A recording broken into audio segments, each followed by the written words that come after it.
programang ito ay rated SPG. Striktong patnubay at gabay ng magulang ang kailangan. Maaaring may masiselang tema, lengguwahe, karahasan, sexual, horror o droga na hindi angkop sa mga bata.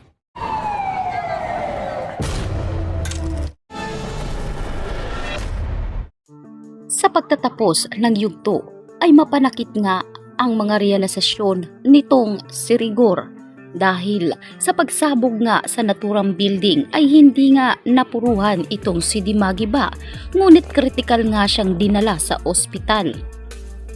Samantalang si Tanggol ay nawalan nga ito ng malay sa sobrang pagkabingi ng naturang pagsabog dito akay-akay ni Marites. Itong si Tanggol na parabang ito na ang huling buhay ni Tanggol.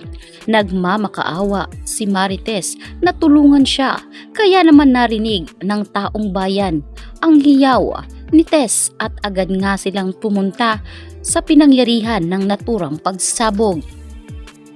Dito naman aliligaga itong si Ponggay dahil nabalitaan niya ang naturang nangyari.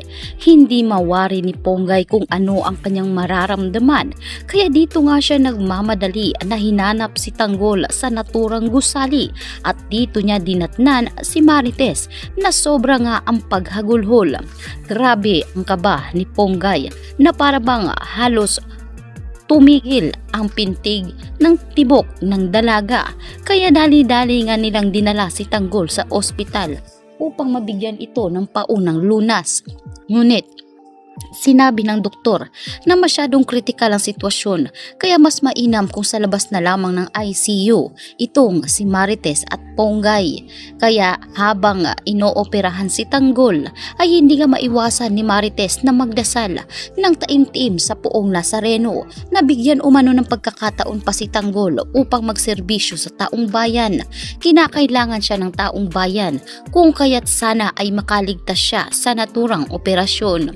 Habang si Rigor ay nasa maayos na ang kalagayan, ngunit hindi pa rin ito nagkakamalay. Sinubukan ni Marites na puntahan si Rigor at kinakausap niya ito habang tulog.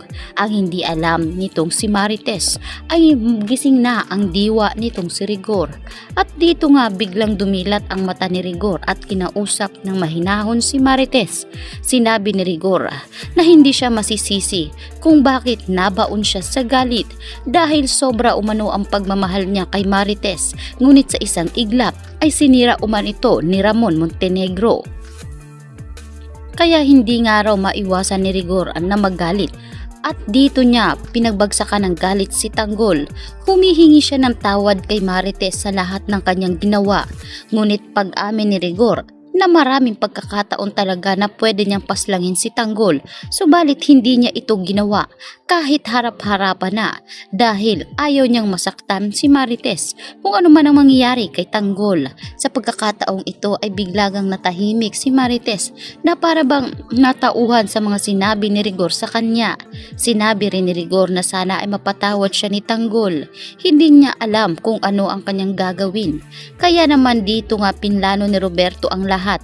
Pero hindi alam umano ni Rigor na ito ang plano nitong si Roberto at Miguelito na maglagay ng mga pasabog na bomba sa naturang gusali dahil huli na siyang dumating dito. Kaya naman sa pagkakataong ito ay dito na nalagutan ng hininga si Rigor. Sa paghihinga ng tawad ni Rigor kay Marites ay binigyan niya naman ito para payapa ang pag-alis ng kaluluwa nitong si Rigor Dimagiba. Dito na lamang tumulo ang luha ni Marites na parabang nakukonsensya sa nangyayari sa pagkawala ng kanyang mga anak. Ngunit ganun pa man ay dito nga pinuntahan ni Marites ang kanyang anak na si Tanggol. Nasa maayos na itong kalagayan, at sa pagmulat ng mata ni Tanggol ay dito nga aaminin ni Marites ang mga habilin ni Rigor para sa kanya.